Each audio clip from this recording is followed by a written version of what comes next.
Bonsoir Valérie. Bonsoir Alfred. Vous étiez présente à La Verrière vendredi soir. Le communiste Alain Hajaj tenait sa première cérémonie de vœux depuis son élection après le départ de Pierre Sélincourt dans le courant de l'année 2012. Oui, absolument. Et une première totalement réussie puisque malgré la neige qui tombait déjà dru vendredi soir, les Verriérois avaient fait vraiment le déplacement massivement dans la salle du Scarabée de La Verrière. Et les politiques étaient très présents également. Ils n'ont Oui. pas raté cette première cérémonie de vœux pour le maire. Oui, c'était le cas notamment de Benoît Hamon, ministre délégué à l'économie sociale et solidaire et député de cette 11e circonscription. Également Catherine Tasca, sénatrice des Yvelines, Robert Cadalbert, président de la communauté d'agglomération de Saint-Quentin et Michel Jaud, préfet du département. La cérémonie qui a commencé par un rappel sur la situation au Mali. Oui, tout à fait, car il ne faut pas oublier que la Verrière est jumelée avec la ville de Diabigué, une ville du Mali, et que depuis 2 ans, c'est un ancien habitant de la Verrière, Mamadou Diawara, qui en est le maire. Et donc, Alain Hajaj tenait absolument à sa présence par le biais d'une conversation téléphonique qui malheureusement était totalement inaudible et qui donc a dû être écourtée.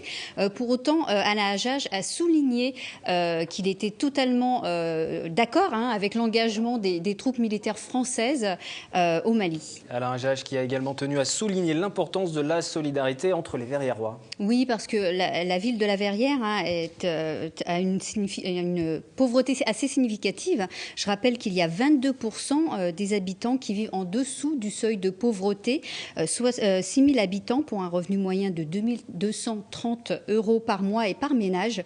La ville compte 70% de locataires sociaux et donc Alain Hajaj encourage les associations et les administrés à se mobiliser pour les plus défavorisés. La priorité qui a été donnée au logement pour cette nouvelle année afin de répondre à une demande toujours plus importante en logements sociaux. Oui, et c'est le cas du lancement de la concertation publique entre habitants et élus dans le cadre du projet urbain Gare Bécane qui a eu lieu ce samedi. Outre le logement, le but de ce projet est de désenclaver la ville en multipliant notamment les transports, mais aussi de multiplier les offres d'emploi et de services grâce à des zones d'activité. Alors bien sûr, Alain Hajaj précise qu'il n'y aura pas d'effort au niveau des impôts réclamés aux Verriérois. Des partenaires publics et privés devraient financer le projet en question. En février, d'autres ateliers avec les habitants se tiendront à La Verrière car le maire souhaite avant tout construire ce projet en totale concertation avec les habitants. Un dernier mot, peut-être, pour terminer, sur ces jeunes qui étaient présents, eux aussi, font partie du conseil municipal.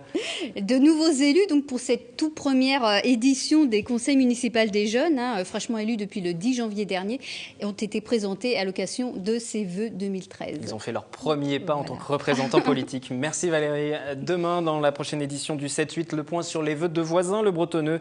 Nous verrons ce qu'il faut retenir de la cérémonie de l'UMP Alexis Biette. On en revient donc à la neige et je vous le disais en début d'édition, elle tombe toujours à Saint-Quentin en Yvelines, alerte orange maintenue jusqu'à 22 h ce 21 janvier. La préfecture des Yvelines qui a décidé de rétablir les transports scolaires à compter du mardi 22 janvier au matin. Un petit point sur vos conditions de circulation. Elles étaient difficiles dans l'agglomération en fin de journée aux alentours de 16h30, non pas en raison du sol glissant puisque nous l'avons entendu, le Conseil général nous l'a précisé, les routes ont été salées. C'est surtout à cause de la circulation importante.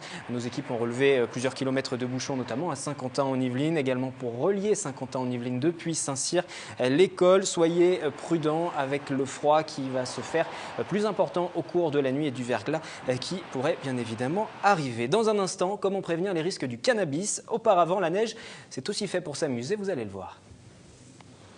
Un week-end sous la neige, c'est ce que les Saint-Quentinois ont pu connaître en cette fin de semaine. Depuis samedi, le paysage a revêtu son plus beau manteau. La neige le week-end, une équation moins problématique que les intempéries en pleine semaine. Ainsi, parents et enfants s'en sont donnés à cœur joie. J'aime bien la neige. Alors dis-moi ce que tu voudrais faire. Une descente. Ah ouais, pourquoi faire une descente? Je sais pas. Pour aller vite? Oui. Très sympa avec les enfants, avec les 2 filles. On profite de ces contraintes temporelles, on va dire, pour faire un peu de luge. Puis après, on fera peut-être du ski de fond.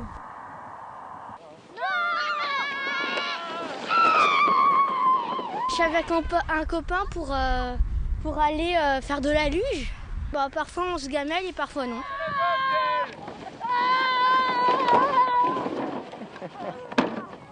Malgré les apparences, ce n'est pas forcément la descente la plus périlleuse. La montée, elle aussi, réserve quelques surprises. La neige s'est offert un week-end prolongé sur le territoire saint-quentinois. Elle devrait laisser place au verglas et à la pluie dans les jours à venir. Mais les prochains flocons reviendront très vite. Ils sont attendus dès jeudi. En descendant, hein.